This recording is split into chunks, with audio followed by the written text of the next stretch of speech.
Bom dia, tudo bem? Eu sou o Rogério. Você está na TV Viva o Evangelho. Eu queria trazer hoje mais uma reflexão, compartilhar com você mais uma mensagem da Palavra de Deus. Hoje em Efésios capítulo 4. Vamos dar uma abertura, ler a nossa Bíblia em Efésios capítulo 4 hoje. Queria meditar com você sobre algo que Paulo também compartilha com os filipenses, que diz o seguinte, capítulo 4, versículo 10 ao versículo 14, diz o seguinte: Alegrei-me sobremaneira no Senhor, porque agora, uma vez mais, renovaste a meu favor o vosso cuidado, o qual também já tinhas antes, mas vos faltava oportunidade. Digo isto não por causa da pobreza, porque aprendi a viver contente em toda e qualquer situação. Tanto sei estar humilhado, como também ser honrado. E de tudo, em todas as circunstâncias, já tenho experiência, tanto de fartura como de fome, assim de abundância como de escassez. Tudo posso naquele que me fortalece. Eu gosto muito da história de Paulo, do apóstolo Paulo, porque ele é um exemplo para cada um de nós. Ele é um imitador de Cristo. E nós também precisamos, como discípulos de Jesus, imitar a Cristo, imitar a Paulo, assim como ele e os discípulos serviram a Deus, lutaram pela fé cristã, a fé evangélica. Eles demonstraram muitos exemplos na vida deles para as nossas hoje. E a gente precisa compreender um pouco da vida e da história de Paulo. Por que é que Paulo está dizendo isso? Em primeiro lugar, Paulo era um cidadão romano e ele era um dos principais fariseus da sua época, apesar de ser jovem, mas era uma pessoa conhecedora, bastante culta. Ele servia a sua religião e achava que estava servindo a Deus. Aí ele se encontra numa narração bíblica bastante extraordinária. Ele encontra com Jesus. Jesus fala: Paulo, por que tu me persegues? E ele tem uma mudança na vida dele.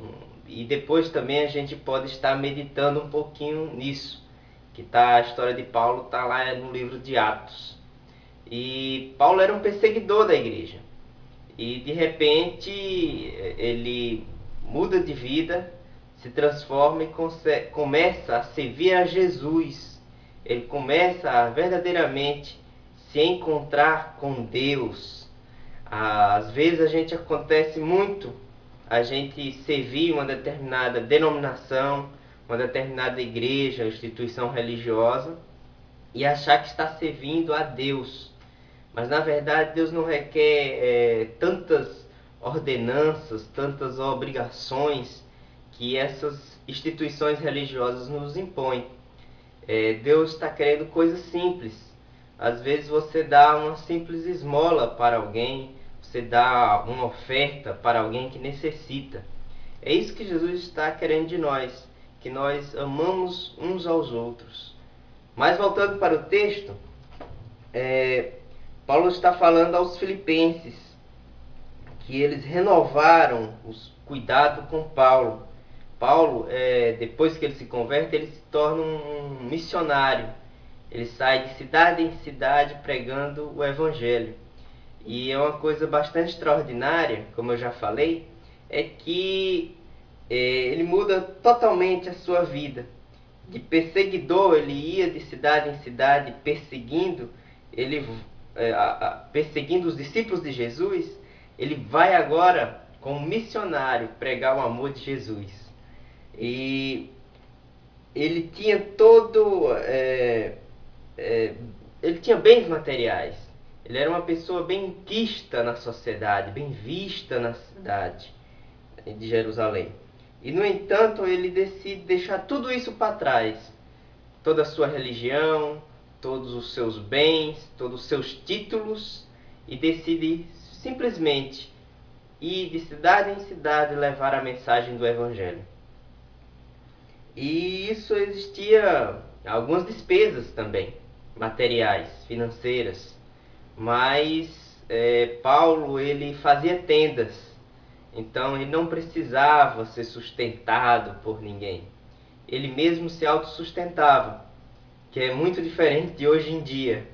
Mas voltando aqui à história, ele diz o seguinte, que mais uma vez os filipenses haviam renovado cuidado para com ele, porque é claro que toda oferta que era entregue a Paulo era bem-vinda, claro.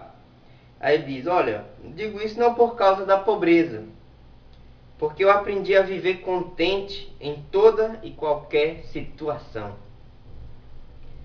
Tanto ser estar humilhado, como também ser honrado. E tudo em todas as circunstâncias já tenho experiência. Bom, aqui a gente mostra como era Paulo. Ele vivia feliz. Estava contente em toda e qualquer situação. Isso é o que é mais difícil para nós hoje, como crentes em Cristo Jesus. É que nós verdadeiramente não nos contentamos com qualquer coisa.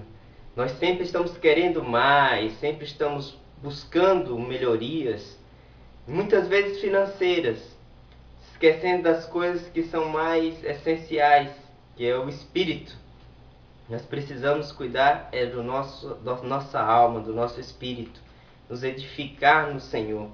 Mas geralmente queremos coisas financeiras.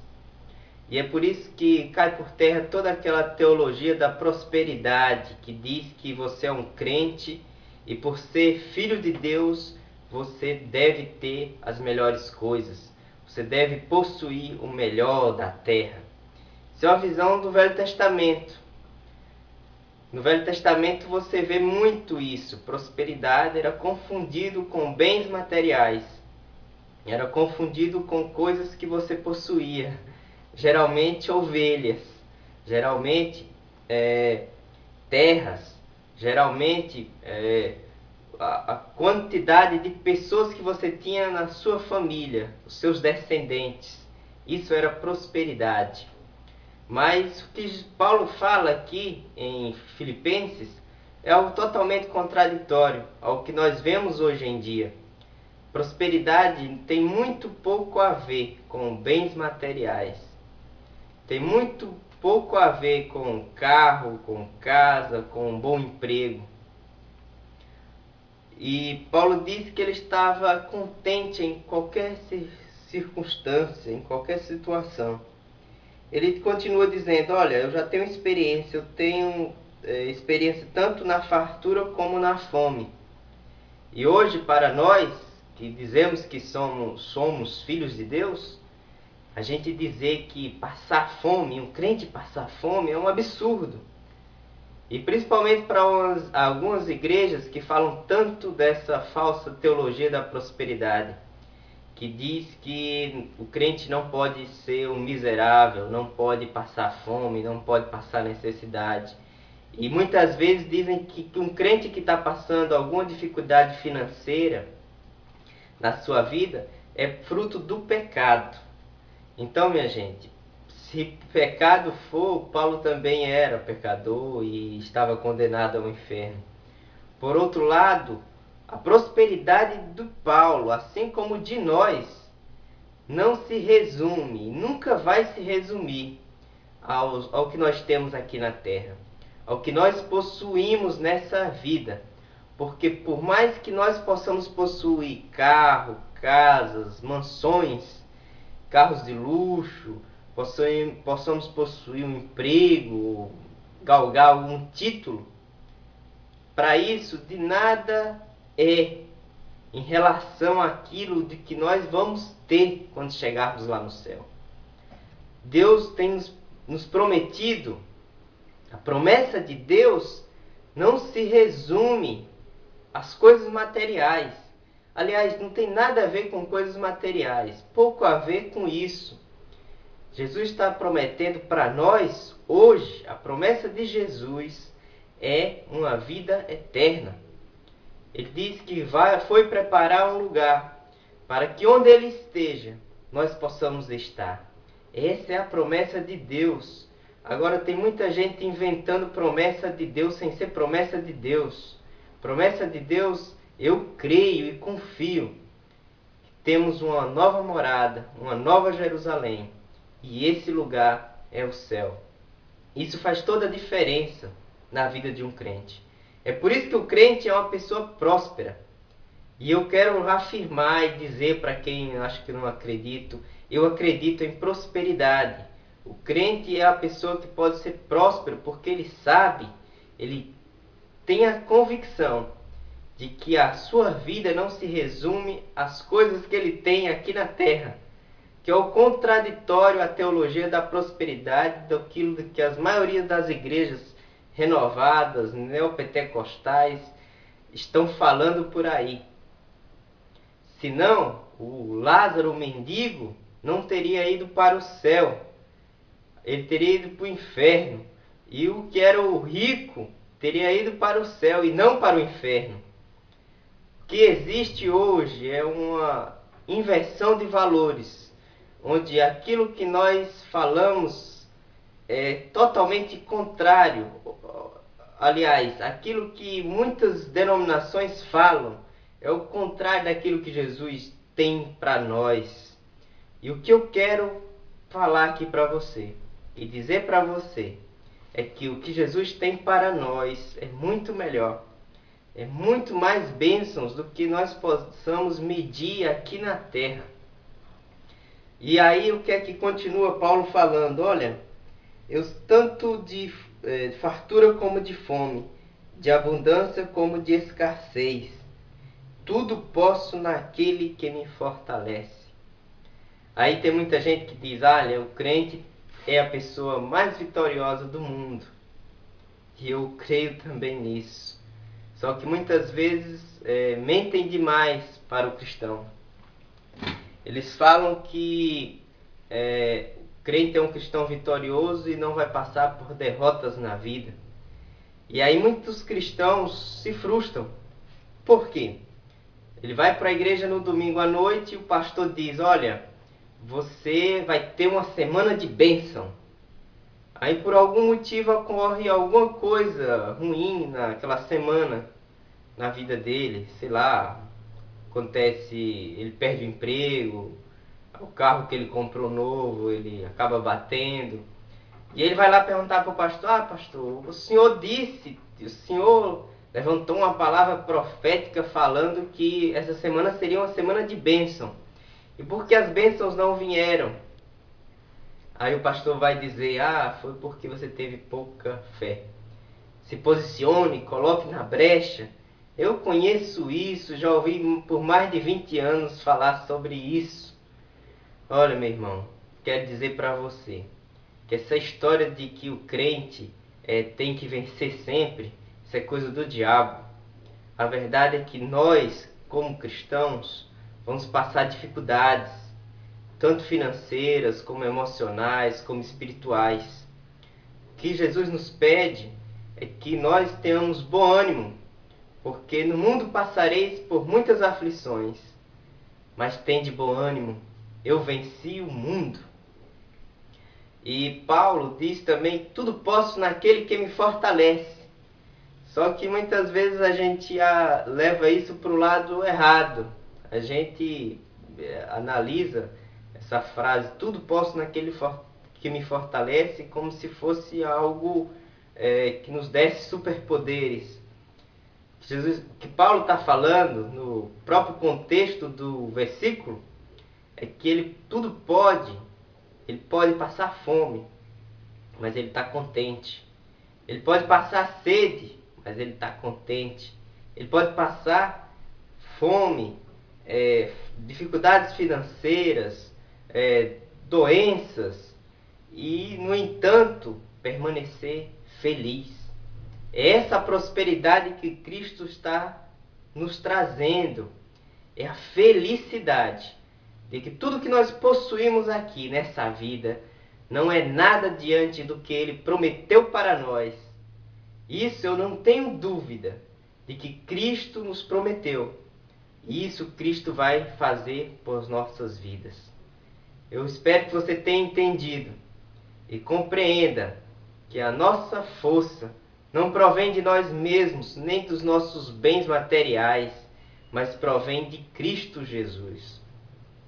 Eu espero também que você tenha entendido que fé e ganância financeira não combinam. Aliás, não tem nada a ver uma coisa com a outra. Aquilo que o pessoal chama de prosperidade, eu chamo de ganância financeira, proveniente de denominações religiosas. Eu espero que você entenda isso e que mude muitas coisas que há na sua cabecinha, porque senão o que vai acontecer é apenas frustração. E eu conheço centenas de pessoas que se frustraram em igrejas neopentecostais, renovadas, que prometiam que você teria uma vida de vitórias, mas essas pessoas adoeciam, passavam necessidade e nenhum irmão da igreja ia ajudar. E quando diziam que estavam doentes ou passando alguma dificuldade financeira, era apenas simples falta de fé. Isso é coisa do diabo. E sinceramente eu não quero ter participação com isso. Não quero nem saber do diabo. Eu quero saber de Jesus. Porque Jesus nos traz o Evangelho. Se o Evangelho produzisse riquezas financeiras, Cristo teria morrido em vão. Porque Cristo morreu com dificuldades financeiras. Ele morreu pobre. Ele nasceu pobre. Ele morreu pobre. Ele viveu pobre. Mas ele era rico porque tudo Deus tinha dado a ele. E o nome dele é acima de todo nome. Não existe outro nome acima do céu e da terra onde possa ser glorificado. É o maior nome que existe, cheio de glória, cheio de majestade. Mas antes disso, nós precisamos nos humilhar perante o Senhor. Precisamos quebrar todo o nosso orgulho e vaidade e nos transformarmos para a maravilhosa luz, para aquilo que Cristo quer para as nossas vidas. Então, tire forças em Cristo das suas fraquezas, porque saiba que no momento de dor, de enfermidades, dificuldades financeiras, de problemas que você acha que são irresolvíveis, que não dá para resolver, saiba que é nesse momento que você vai ter a oportunidade de crescer como homem, como mulher, como um cidadão dos céus. Saiba que nos momentos de dificuldade, nos momentos de fraqueza, nos momentos que você mais necessita de Deus, saiba que Deus vai estar junto contigo. Passe pela prova, dando glória a Deus. É isso que eu te digo. É essa a mensagem que eu tenho para você. E tenho certeza que se você entender um pouquinho do que eu falei e colocar no seu coração, muitas coisas vão mudar na sua vida. Quero reafirmar. Eu acredito em prosperidade. Acredito que o crente é uma pessoa vitoriosa. Mas também sei que não tem nada a ver com bens materiais. Tenho certeza disso, porque tenho vivenciado isso. Jesus está nas coisas mais simples da vida, como, por exemplo, você ter a oportunidade de amar os seus familiares, de amar seus filhos, de amar as pessoas que estão ao seu lado e amar também o próximo, como a você mesmo. Um forte abraço. Fica na santa paz de Deus. E olha, você tem muitos vídeos para assistir na TV Viva o Evangelho. Você pode acessar o blog vivaoevangelho.blogspot.com e lá você vai ter a nossa TV 24 horas no ar, com muita música, muitos filmes, com muitas mensagens evangelísticas que vão trazer frutos de arrependimento no seu coração. Quero agradecer a sua presença aqui junto conosco. Você que está nos assistindo na sua casa, no seu trabalho, na internet ou em DVD na sua casa. Um forte abraço e fica na santa paz de Cristo. Em nome de Jesus.